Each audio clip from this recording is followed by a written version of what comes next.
ఓం గం గణపతయే నమః. స్వర్ణలక్ష్మి నమస్తే అస్తు. పరబ్రహ్మ స్వరూపిణి రాజ్యం దేహి ధనం దేహి సర్వకామాంచ దేహి మే. 12 రాసుల వారికి చక్కగా మన ప్రేక్షకులకి ప్రతి ఒక్కళ్ళకి గణపతిని స్వర్ణలక్ష్మి అమ్మవారిని మనం విశేషంగా ప్రార్థన చేద్దాం. గణపతి వల్ల ప్రతి ఒక్కళ్ళకి బుద్ధి సిద్ధి బుద్ధి చాలా ఇంటెలిజెన్స్ వాళ్ళ దగ్గర ఉండాలని, ఎలాంటి ఆటంకాలు లేకుండా ఉండాలని మనం కోరుకుంటూ, స్వర్ణలక్ష్మి అమ్మవారు ప్రతి ఒక్కళ్ళకి ప్రతి నిమిషం ఎంతో ఆనందకరంగా ఉత్సాహంగా ప్రతి ఒక్కళ్ళు ఉండే విధంగా వాళ్ళ మైండ్ సెట్ ప్రతిదీ శోభాయమానంగా వాళ్ళకి కళ్ళకు కనపడే విధంగా, ఆపర్చునిటీస్ అన్నీ వాళ్ళకి కనపడే విధంగా, అజ్ఞానం అనేది వాళ్ళకి లేకుండా ఉండాలని చెప్పేసి అమ్మవారు పరబ్రహ్మ స్వరూపిణి. అలాంటి బ్రహ్మానందాన్ని మనకు కలిగించాలని కోరుకుంటూ, అంతేకాకుండా రాజ్యం దేహి ప్రతి ఒక్కళ్ళకి అధికారము, పవరు, స్టేటస్, ఉద్యోగము ఏది కావాలంటే అది కోరుకునే విధంగా అమ్మవారు అందరికి ఇవ్వాలని. నెక్స్ట్ ధనం దేహి విపరీతంగా ప్రతి ఒక్కరికి ధన ప్రవాహం వాళ్ళ ఇంటిలో జీవనంలో ఉండాలి, వాళ్ళ బ్యాంక్ అకౌంట్లో డబ్బులు ఉండాలి. ధనానికి ఇది లేదు, మాకు అసలు దగ్గర ధనం అనేది ప్రాబ్లమే లేదు అన్న ఒక స్థితిలో ప్రతి ఒక్కళ్ళు ఉంచాలని.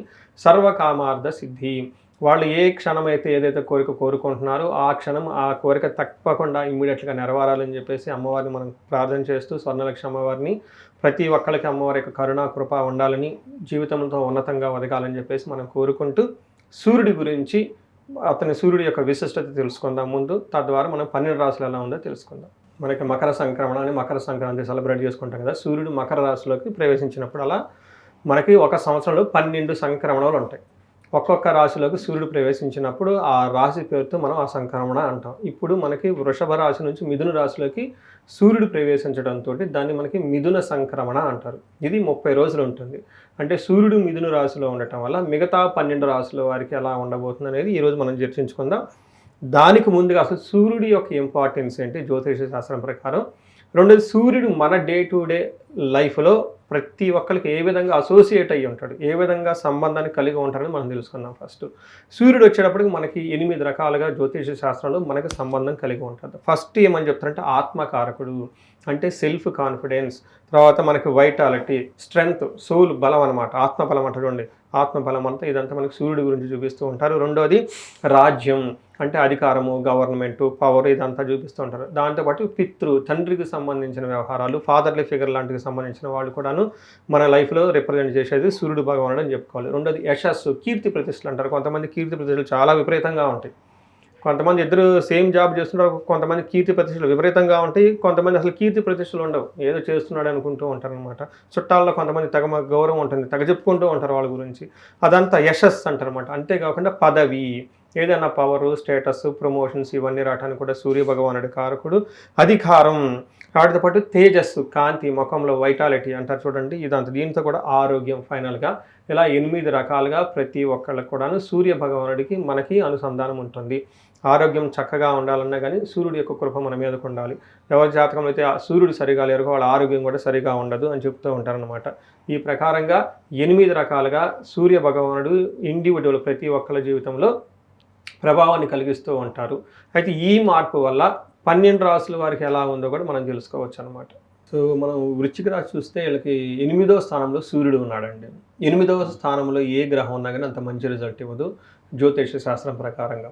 8వ స్థానాన్ని ఏమంటారంటే అండి దుస్థానం, బ్యాడ్ హౌస్ అంటారనమాట. యాక్సిడెంట్లు జరగటం, తర్వాత మనకి అన్ఎక్స్పెక్టెడ్గా ఏదో అనుకుంటే ఏదో జరగటము, గుప్త నిధులు, తర్వాత సీక్రెట్ వ్యవహారాలు, ఇలాంటి వాటికి సంబంధించిన వాటిలో సూర్యుడు ఉండటం వల్ల తనకు నచ్చదు అట్లాంటి పనులు చేయాలంటే. ఇక్కడ సూర్యుడు ఓపెన్గా అన్ని పనులు చేస్తుంటాడు కాబట్టి 8వ హౌస్లో సూర్యుడు ఉండటం వల్ల ఏమవుతుందంటే ఫస్ట్ మంచిది కదా, ఓవరాల్గా జాగ్రత్తగా ఉండాలి. బట్ మన సంస్కృతంలో మహర్షులు ఏం చెప్పారు, సంస్కృతంలో చాలా క్లీన్గా చెప్తారండి.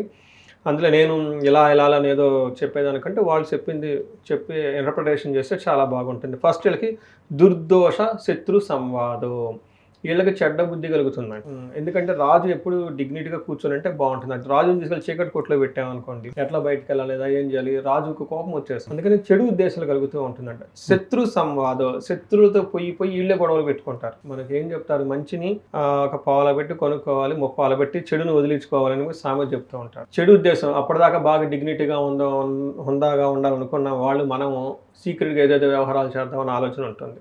సీక్రెట్లు మెయింటైన్ చేయటం, తర్వాత ఏమంటారు గుప్త నిధులు కావాలి, ఏదేదో అనుకుంటూ ఉంటారు అనమాట. అంత రియలిస్టిక్గా ఉపయోగం ఏమి ఉండదు వాటితో.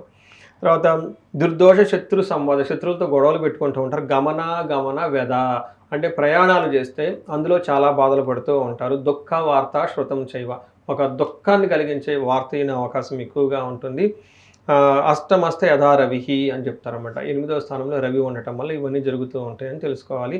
బట్ ఓవరాల్‌గా వీళ్ళకి మనీ కోల్పోయే అవకాశము, భయపడుతూ ఉండే అవకాశం ఎక్కువగా ఉంటుంది. కొంచెం జాగ్రత్తగా ఉండవలసిన టైం. పర్టిక్యులర్‌గా ఎవరైతే హైయర్ అఫీషియల్స్‌లో ఉన్నానో వీళ్ళ మీద ఆహ్, ఇది బ్యూరోక్రాట్స్ ఉంటారు కదండీ! ఇన్‌కమ్ టాక్స్ వాళ్ళు రైడ్‌లు చేయటము, ట్యాక్స్‌లు ఎగ్గొట్టాలన్న ఆలోచన రావటం, గవర్నమెంట్ నుంచి ఎస్కేప్ అయిపోదాం అని అనుకోవటము, బాస్ నుంచి తప్పించుకుందాము, ఈరోజు కావాలని లీవ్ పెట్టేసుకుందాము. ఇలాంటి వాతావరణం ఎక్కువగా ఉంటుందన్నమాట. ఎవరు చేస్తారు ఈ జాబు? ఇది పెద్ద డాంకీ జాబ్, ఇది చేయటం అవసరమా? ఇలా నెగెటివ్ సైడ్‌లు ఎక్కువగా మాట్లాడుతూ ఉంటారు. బాస్‌కి దూరంగా ఉండాలనుకుంటారు. కాన్స్పిరసీ ఈళ్ళే కొన్ని కుట్రలు పన్నేసి ఏదేదో చేద్దామని ఆలోచన చేస్తూ ఉంటారు.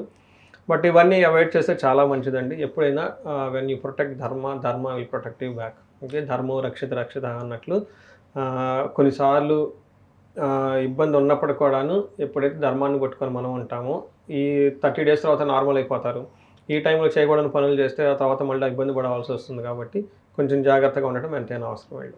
పరిహారాలకు చూసుకుంటే మనం ప్రతి ఒక్కళ్ళకి సూర్యుడికి సంబంధించిన సంపూర్ణ శాంతి పూజలు అని ఉంటాయి. అంటే సూర్యుడికి మనం ఏం చేసుకోవాలి? జపాలు, దానాలు, తర్పణాలు, హోమాలు ఇవి చేసుకుంటూ ఉంటే సరిపోతుంది. ఇంకా ఎవరైనా చేయించుకోగలిగితే శివుడికి మహారుద్రాభిషేకం, ఓకే, మహాన్యాసపూర్వక ఏకాదశి రుద్రాభిషేకం చేయించుకున్న చక్కగా పరిహారం ఉంటుంది.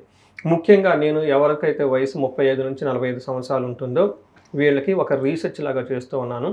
సక్సెస్ఫుల్గా మాకు కెరీర్ గ్రాఫ్ ఉందండి, సడన్గా మేము జీవితంలో ఆగిపోయాము, మా వయసు 35-45 సంవత్సరాలు ఈ మధ్యలో ఉంది అని ఎవరికైనా కనుక అనిపిస్తే ఒక్కసారి వాళ్ళ ఇండివిడ్యువల్ జాతకం చూపించుకోవడం చాలా ముఖ్యం. రీసెంట్గా నేను ఇది అంటే ఒక 5-6 మంత్స్ ఇది ఎక్కువగా ప్రమోట్ చేస్తూ ఉన్నాను ఈ కాన్సెప్ట్ని. మనం మిడ్ లైఫ్ క్రైసిస్ అంటారు, లేదంటే రకరకాల పేర్లతో పిలుస్తూ ఉంటారు వెస్టర్న్ వాళ్ళంతా. బట్ జ్యోతిష్య శాస్త్రం దానికి చాలా పవర్ఫుల్ రెమెడీస్ అన్నీ ఉన్నాయండి. ఒక క్లాసికల్ ఎగ్జాంపుల్ చెప్పాలంటే ఒక లేడీ అమెరికా నుంచి కాల్ చేశారు. వాళ్ళకి దాదాపు 7 ఇయర్స్ ఒక కంపెనీలో మేనేజర్ ట్రాక్ రికార్డు ఉంది. అంతకుముందు కూడా ట్రాక్ రికార్డు ఉంది. వాళ్ళు కరెక్ట్‌గా 3 మంత్స్ ముందు జాబ్‌లో లే ఆఫ్‌లో పోయింది. జాబ్‌లో కాదు పోయింది. బట్ వీళ్ళ ఫ్రెండ్స్ అందరికి జాబ్‌లు వచ్చేసి వీళ్ళకి జాబ్ లేదు. ఫస్ట్ జాబ్ వాడడం నేను షాక్. ఎందుకంటే సక్సెస్‌ఫుల్ కెరీర్ కదండీ. రెండోది వీళ్ళ ఫ్రెండ్స్‌కి జాబ్‌లు వచ్చేసి అందులో లే ఆఫ్‌లో పోయిన వాళ్ళకి వీళ్ళకి జాబ్ రాలేదు. ఏంటండి అని చెప్పేసి జాతకం చూపించుకున్నారు. ఎగ్జాక్ట్‌గా వీళ్ళకి రాహు మహాదశ స్టార్ట్ అయింది. ఎప్పుడైతే రాహు మహాదశ స్టార్ట్ అయిందో వీళ్ళకి వాళ్ళ జాతకంలో కాలసర్ప దోషం యాక్టివేట్ అయింది. నేను చెప్పానండి మీకు కాలసర్ప దోషం ఉందంటే నాకు చిన్నప్పుడు ఎవరో అన్నారని పెద్ద పట్టించుకోలేదండి అని చెప్పేసి. చూసారు ఇప్పుడు ఈ వయసులో వాళ్ళకి కాలసర్ప దోషం యాక్టివేట్ అయిపోయింది. ఇంకొకళ్ళకి ఏజ్ వచ్చేటప్పుడు దాదాపు 55 ఇయర్స్ ఏజ్ ఉంటుందంటే ఈ వయసులో భార్యాభర్తలు వచ్చేటప్పుడు గొడవపడి డైవర్స్‌లోకి వెళ్ళిపోతూ ఉన్నారు. ఏంటి అని చూసుకుంటేనంటే కళాత్ర శాపం. ఇవి ఉన్నాయి చూడండి. వాళ్ళకు కూడా ఇద్దరు హైలీ అంటే 2 కేసుల్లో కూడాను పర్సనల్ లైఫ్‌లో చాలా సక్సెస్‌ఫుల్‌గాను, ప్రొఫెషనల్ లైఫ్‌లో చాలా సక్సెస్‌ఫుల్‌గా ఉండి సడన్‌గా ఈ వయసులో ఇలాంటి ప్రాబ్లమ్స్ వస్తూ ఉంటాయన్నమాట. దీనికి జ్యోతిష శాస్త్రంలో చక్కటి పరిష్కారాలు ఉన్నాయి.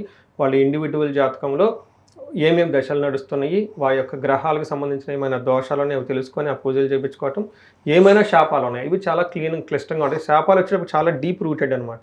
ఈ జన్మలో కాదు, జన్మల నుంచి వస్తున్న శాపాలు ఇవన్నీ తగులుతూ ఉంటాయి. అవన్నీ తెలుసుకొని ఫస్ట్ దానికి సంబంధించిన పరిహారాలు చేసుకుంటే లైఫ్ 10 అంతలు ముందుకెళ్ళే అవకాశం ఉంటుంది. ప్రతి ఒక్కళ్ళు అష్టైశ్వర్యాలతోటి భోగభాగ్యాలతో తులదూగుతూ జీవితంలో ముందుకెళ్ళాలని చెప్పేసి మనం కోరుకుందామండి. నమస్తే.